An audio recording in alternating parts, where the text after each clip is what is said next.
Blood dripped from the knife as Patricia Winters stood over my daughter's wheelchair. HOA regulations, she snarled while Sophie clutched her sliced ribs.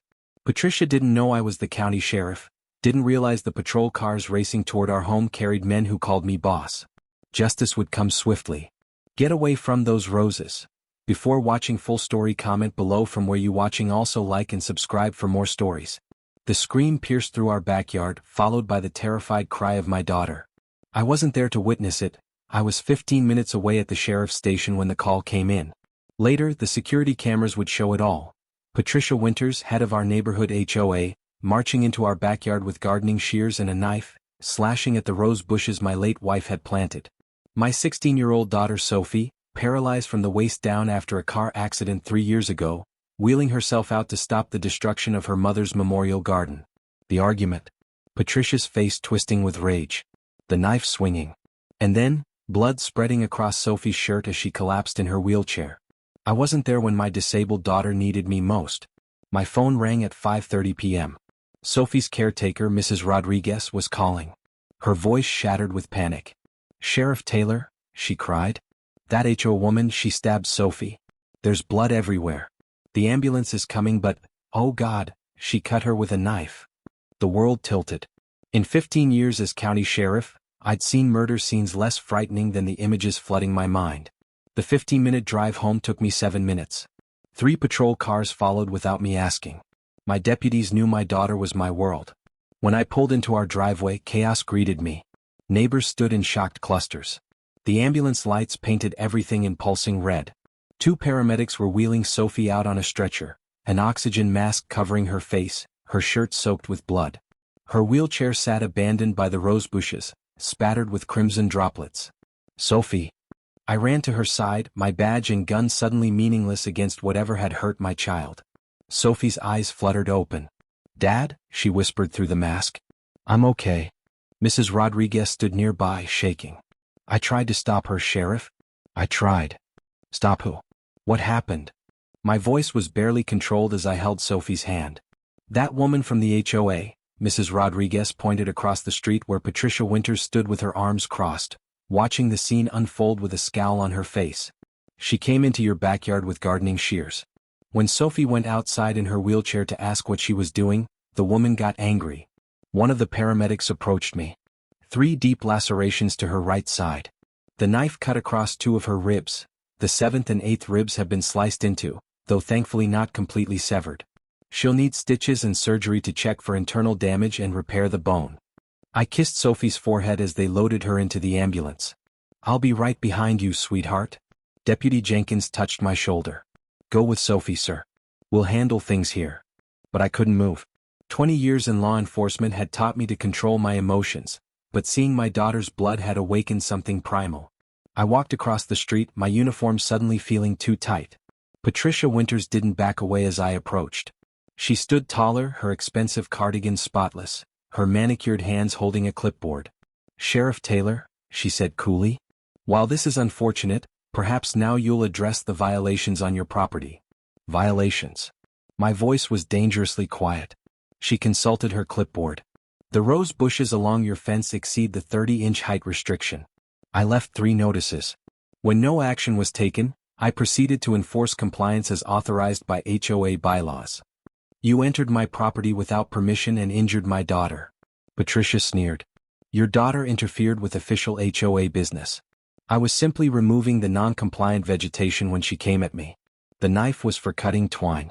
It was self-defense." My deputies had gathered behind me. Mrs. Rodriguez had shown them the security camera footage from our porch. Deputy Jenkins leaned in and whispered, "We've seen the video, sir. The woman is lying. She deliberately swung the knife at Sophie when Sophie tried to stop her from cutting down the roses. The roses Mrs. Taylor planted before she passed. Something broke inside me then. Not the control, I kept that. But the barrier between Sheriff Taylor and Sophie's father dissolved completely. Patricia Winters, you're under arrest for criminal trespass, assault with a deadly weapon and aggravated battery against a disabled minor." Her expression shifted from smugness to shock. "You can't arrest me. I'm enforcing HOA regulations." "HOA regulations don't supersede the law," I said as Deputy Jenkins cuffed her. "And they certainly don't give you the right to stab a child." I didn't know she was disabled. Patricia shrieked as they led her to a patrol car. And those roses violate Code Section 5.3. I finally got into my car and followed the ambulance. At the hospital, Sophie needed 37 stitches and surgery to repair muscle damage and bone where the knife had cut into her 7th and 8th ribs. The doctor said she was lucky, half an inch deeper and the knife would have punctured her lung. The surgeon explained they had to place small titanium plates on both damaged ribs to ensure they healed properly. That night, as Sophie slept in her hospital bed, I made calls. Not as a father seeking revenge, but as a sheriff doing his job. By morning, I had learned a lot about Patricia Winters. She had been sued 3 times for similar HOA overreach in other communities. Each case settled quietly. She had a suspended real estate license for ethics violations. And most importantly, she'd been collecting excessive fines from our neighborhood for 2 years, money that never made it to the HOA treasury. I visited the district attorney first thing in the morning. By noon, Patricia faced additional charges of fraud, embezzlement, and a pattern of harassment. The judge denied bail due to the violent nature of her attack on Sophie. While Sophie recovered, neighbors I barely knew filled our house with food and flowers. Many shared stories of Patricia's intimidation tactics. Families who'd moved rather than fight her, elderly residents who paid fines for violations they hadn't committed. 2 weeks later, I wheeled Sophie into the courthouse for Patricia's preliminary hearing. Patricia's lawyer had been confident they'd get the charges reduced, until the prosecution played the security footage. The video showed everything. Sophie in her wheelchair rolling into the backyard. Patricia aggressively cutting down the roses. Sophie pleading with her to stop, explaining they were planted by her late mother. Patricia turning, anger distorting her face, deliberately slashing at Sophie with the knife not once but 3 times as Sophie tried to shield herself. The courtroom fell silent. Patricia's lawyer requested a brief recess. When court resumed, Patricia accepted a plea deal, 8 years for aggravated assault, plus restitution to all HOA residents she had defrauded. As we left the courthouse, Sophie looked up at me. "Dad, can we replant Mom's roses?" "Of course, sweetheart. Higher than 30 inches too." She smiled. "You know what Mom always said about her roses." I nodded, my throat tight. Sarah had planted those roses the day we brought Sophie home from the hospital. "Beauty should never be regulated," I quoted. Life slowly returned to normal. The neighborhood elected a new HOA board that focused on community rather than punishment. Sophie's scars healed, though she would always carry the marks of that day. One morning, 6 months after the incident, I found Sophie in the backyard early before school. She was carefully tending the new rose bushes we'd planted. "They're growing so well," she said when she noticed me watching. "Mom would be happy." I knelt beside her wheelchair. "What made you come out here so early?" Sophie adjusted her glasses. "I had a dream about Mom." She said sometimes beautiful things come after terrible days. She touched the largest rosebush, its stems stretching well beyond the previous HOA's height restrictions. She said we shouldn't let fear stop us from growing. I looked at my daughter, the strongest person I knew, and felt a weight lift that I hadn't realized I'd been carrying. I had spent months angry at Patricia, at the system that had given her authority, at myself for not being home that day. "Your mom was pretty smart," I said. "The smartest," Sophie agreed. "Dad, I've been thinking. I want to start a support group at school for kids with disabilities. A lot of them are afraid to speak up when things are wrong." I helped her adjust her wheelchair.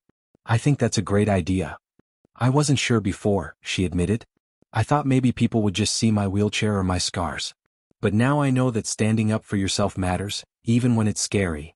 As I pushed her back toward the house, Sophie pointed to a letter in our mailbox. It was from the state prosecutor's office. Patricia Winters' appeal had been denied. She would serve her full sentence.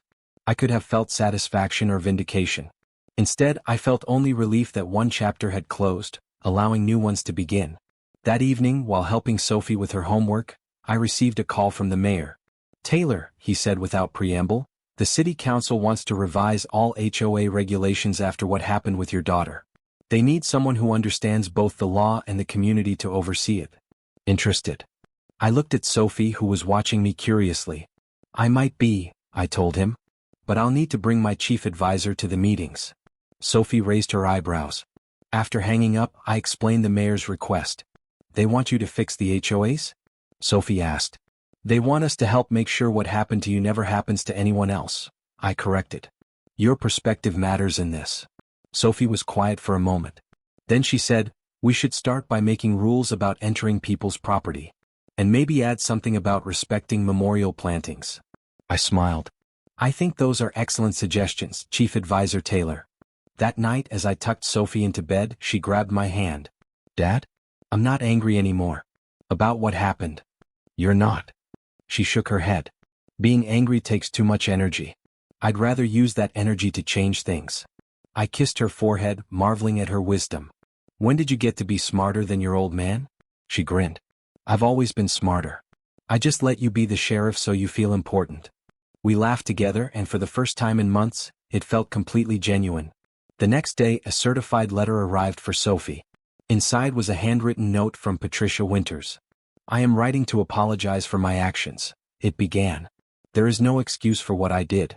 Every day I remember the look on your face when I hurt you, and I am filled with shame. I don't expect forgiveness, but I want you to know that I understand now how wrong I was. Sophie read it twice, then carefully folded it back into the envelope. What do you think? I asked her. I think, she said slowly, that sometimes people can change. But only if they're held accountable first. As I watched my daughter roll toward the backyard to check on her mother's roses, now growing freely toward the sky, I realized Sophie had found something I was still working on, the balance between justice and mercy. The roses had begun to bloom again, pushing past their scars from being cut down. Like Sophie, they had emerged stronger, more vibrant, refusing to be limited by the damage done to them. And watching them both grow, I found healing too.